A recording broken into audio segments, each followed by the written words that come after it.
Are we doing this? Just maybe. Well, welcome to the experiment, nobody. Let's see if we can do this. Gotta do it on this one too. Trying a little bit of everywhere. Okay. Hello, hello. Live, doing it live. That's a thing the algorithms want. Well, the algorithms get it. Oh my gosh. TikTok's asking for facial age recognition. That's maybe gonna hurt my pride. Let's find out.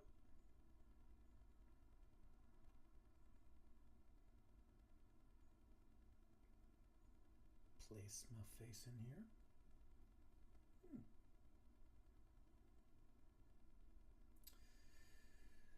The T in TSA is for TikTok. Okay, age confirmed. Cool. We're live. Yeah, so we're doing it. This is the first time I haven't hidden behind expert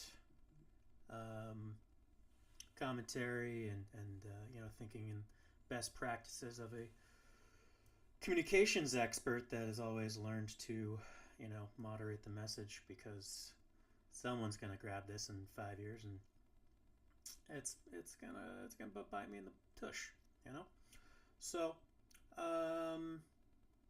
I am Josh Burstein. I worked my whole career in politics, new media strategy for that Obama guy, in the administration, digital strategy for equal pay, paid leave, not screwing over the middle class.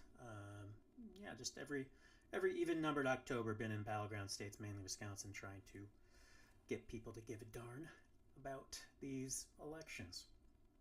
And it sent me to stand-up comedy, to finally be taken seriously for once. So most of the stuff you see on my pages are trying to help you sleep a little better at night while serving you a little bit of information and chuckles. That would be the goal. Try and reach to the furthest middle. Try and not just, inflame and outrage, which is why I'm not debating Charlie Kirk on this particular podcast just yet. Hey, Jamie, thanks for coming out. You've inspired me. I'm opening the phone lines for some free, good political consultation. Ask me anything. Anything you want to know about how Democrats could suck a little less on the internet. If you've got yourself a campaign, if you're thinking about running for something, if you just kind of want to know how things are done under the hood, I'm here to reveal all, or at least sit here for 20 minutes until the algorithm tells people to look at my other videos. So, Jamie, but I guess also if you need any workout tips, go to Jamie Seltzer. He's really been thriving. And until I get a question, I kind of just thought I'd read from Rules for Radicals. Just have something here, filibuster. These lives take a while to build, that is for sure. I don't expect anyone to come here, so that's why I'm just giving you the audiobook right now until I get a copyright infringement from Saul Alinsky. But the purpose, the life of man upon earth is a warfare. Job 7-1. What follows is for those who want to change the world from what it is to what they believe it should be. The Prince was written by Machiavelli for campaign consultants to learn from, and for the haves to hold on to power. Rules for Radicals is written for the have-nots on how to take it away. In this book, before it's burned under martial law, we are concerned with how to create mass organizations to seize power and give it to the people. To realize the democratic dream of equality, justice, peace, cooperation, equal and full opportunities for education, full and useful employment, health, and the creation of those circumstances in which man can have the chance to live by values that give meaning to life. We are talking about a mass power organization which will change the world into a place where all men and women walk erect. Keep your head out of the gutter. In the spirit of that credo of the Spanish Civil War, better to die on your feet than live on your knees. This means revolution. Oh my. Am I going to get canceled on my first live? The significant changes in history have been made by revolutions. I'll just say it like Bernie or something so it doesn't flag. There are people who say that it is not revolutions, but evolution that brings about change. But evolution is simply the term used by non-participants to denote a particular sequence of revolutions as they synthesize into a specific major social change. In this book that Josh is reading, I propose certain general observations, prepositions, and concepts of the mechanics of mass movements and the various stages of the cycle of action and reaction in revolution. This is not an ideological book except insofar as argument for change, rather than for status quo. It can be called an ideology. Different people in different places, in different situations, and different times will construct their own solutions and symbols of salvation for those times. This book will not contain any panacea, sorry, or dogma, which was now available in theaters after 20 years of being held under Weinstein. So congrats to Kevin Smith. Dogma is the enemy of human freedom. Dogma must be watched for and apprehended at every turn and twist of the revolutionary movement. The human spirit glows from that small inner light of doubt whether we are right, while those who believe with complete certainty that they possess the right are dark inside and darken the world outside with cruelty, pain, and injustice. Those who enshrine the poor or have-nots are as guilty as other dogmatists and just as dangerous. To diminish the danger that ideology will deteriorate into dogma, and to protect the free, open, questing, and creative mind of man, as well as to allow for change. No ideology should be more specific than that of America's founding fathers for the general welfare. Hi, Armin. Thanks for coming by. Thank you. Thank you. Niels Bohr, the great atomic physicist. How long can I go with this voice? Admirably stated, the civilized position on dogmatism. Ask away with questions anytime. Every sentence I utter must be understood not as an affirmation, but as a question. I will argue that man's hopes lie in the acceptance of the great law of change. That a general understanding of the principles of change will provide clues for rational action and awareness of the realistic relationship between means and ends and how to determine the other. I hope that these pages will contribute to the education of radicals of today against the 1%, of the 2%, of the 3%, of the 82%, and to the conversion of hot, emotional, impulsive passions that are impotent and frustrating to actions that will be calculated, purposeful, and effective. An example of the political insensitivity of many of today's so-called radicals and the lost opportunities is found in the account of an episode during the trial of the Chicago 7, which is a pretty entertaining Sorkin movie if you didn't check that out. Borat does a really good job in it. Over the weekend, some 150 lawyers, all from parts all over the country, had gathered in Chicago to picket the federal building in protest against Judge Hoffman's arrest of the 4 lawyers. This delegation, which was supported by 13 members of the faculty of Harvard Law School, and which included a number of other professors as well, submitted a brief as friend of the court, which called Judge Hoffman's actions a travesty of justice, which threatens to destroy the confidence of the American people in the entire judicial process. By 10 o'clock, the angry lawyers had begun to march around Federal Building, where they were joined by hundreds of students, several Black Panthers, one T'Challa, and 100 or more blue-helmeted Chicago police. Shortly before noon, about 40 of the picketing lawyers carried their signs into the lobby of the Federal Building, despite the notice posted on the glass wall beside the entrance and signed by Judge Campbell forbidding such demonstrations within the building.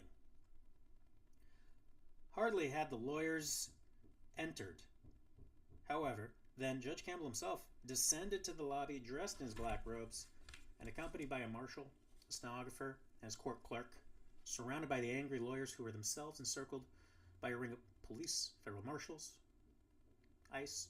The judge proceeded to hold court then and there. He announced that unless the pickets withdrew immediately, he would charge them with contempt. This time he warned there were no question that their contempt would occur in the presence of the court and would thus be subject to summary punishment. No sooner had he made this announcement, however, than a voice from the throng shouted, "F you, Campbell." After a moment of tense silence, followed by a cheer from the crowd and a noticeable stiffening among the police, Judge Campbell himself withdrew.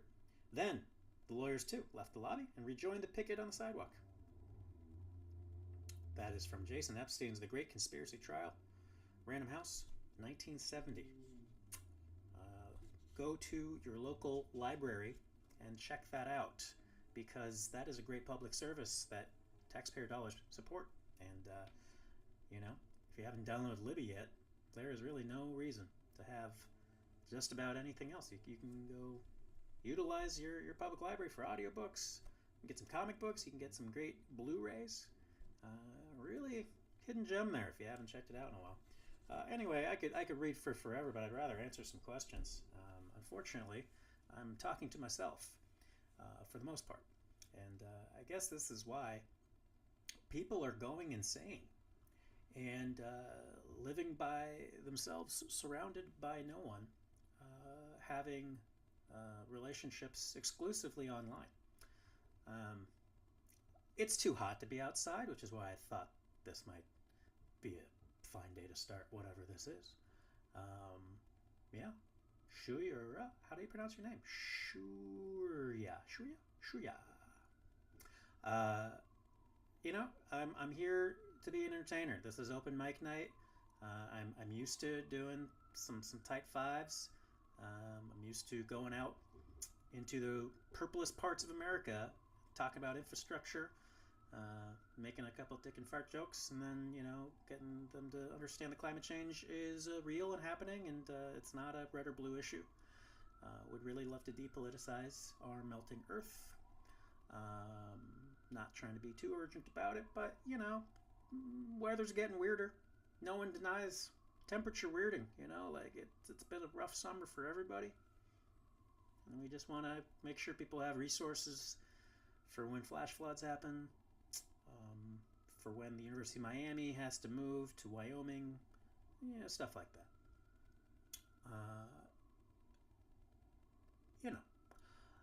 And I'm trying this on just about every platform at once, with the expectation one of them will reward me. But I am curious if anyone likes to experience this on one streaming platform more than another. The only other time I've done this sort of free advice of expert political consultation, which can, keep presidential campaigns still in debt, if they pay enough of us for bad ad buys during NCIS and just bloated budgets up the wazoo and not investing in infrastructure and the ground game that is really needed. I did this on the beaches of Venice once. I just put up a little card table and offered that. Anyone that walked up got themselves a little lemonade version of advice. Advice from somebody who they probably should be taking advice from, but has a varied experience and has done things at the highest levels of politicking and knows all the old white dudes who are responsible for maybe saving us from this that I can't say I have a whole lot of confidence in. So I would love to inspire some people here, or at least empower them with a couple tools that they didn't know that they had, or encourage them to go to Josh 15 and get yourself something sponsored. Josh 15 works just about anywhere. You can get some soup dumplings under Josh 15 from Mila. Try some supplements instead of your Adderall habits. You can go to Thesis. Yeah, I could plug some stuff. Casper mattresses. I don't have anything with them yet, but that feels like a gateway to getting to the big time of podcasts. I would recommend my bet. I actually have no idea what kind of bet I have, but if you go to Josh 15, just start plugging them away. Good luck with that.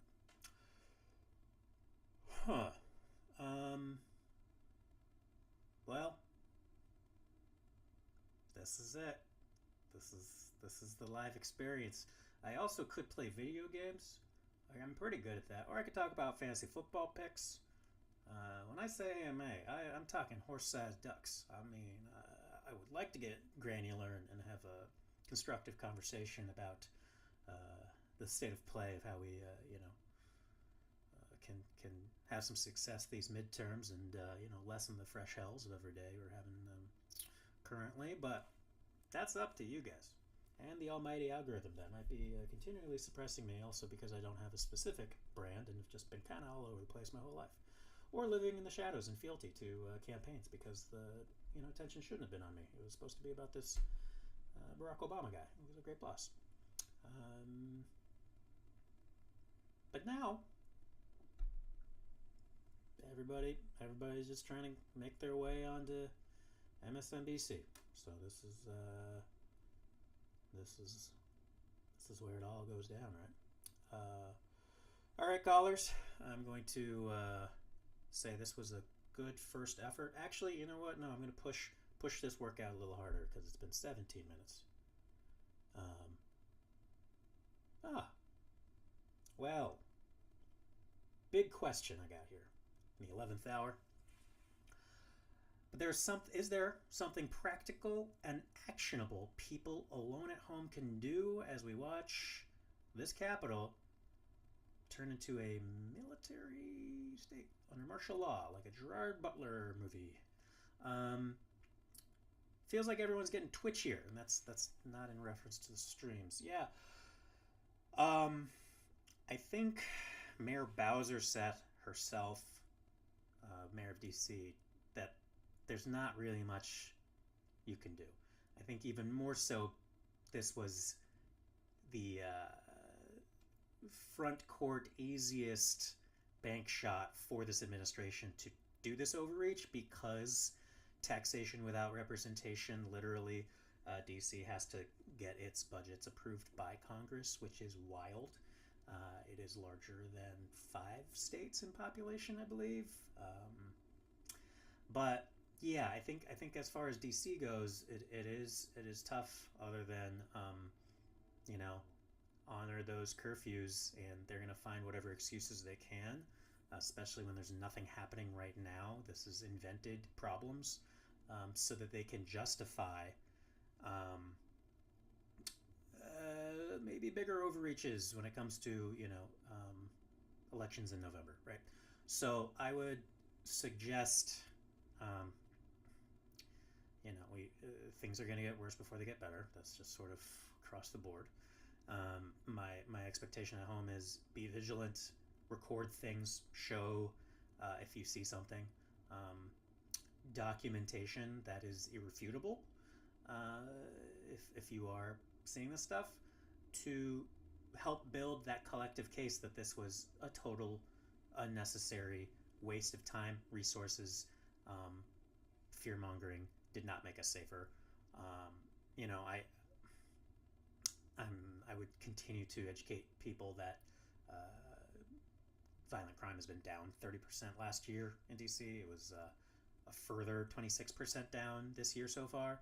So there is nothing to justify this.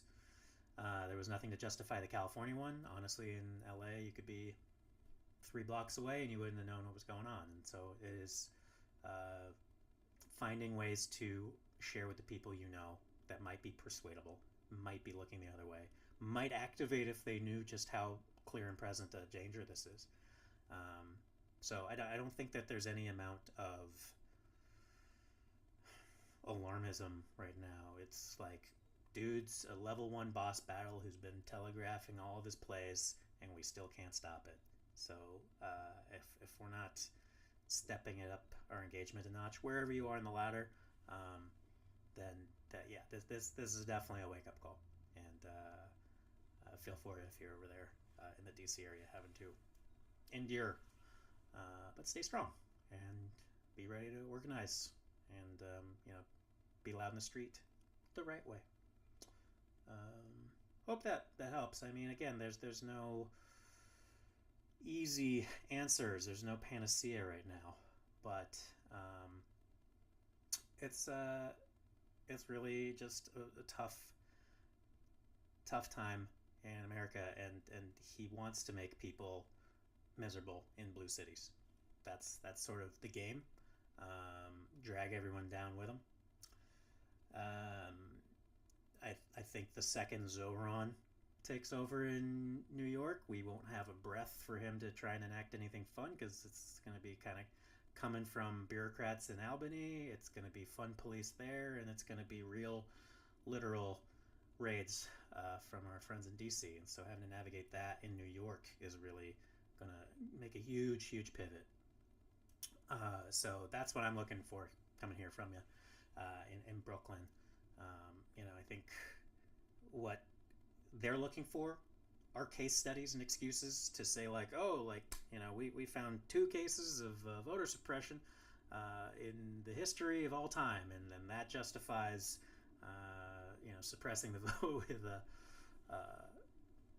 you get the gist. I think in this one, it's like, don't give them the excuses, and make sure, in the same level of fandom you might have for your sports team, like, show up for your city. Time's coming right now. And that's a lot of work.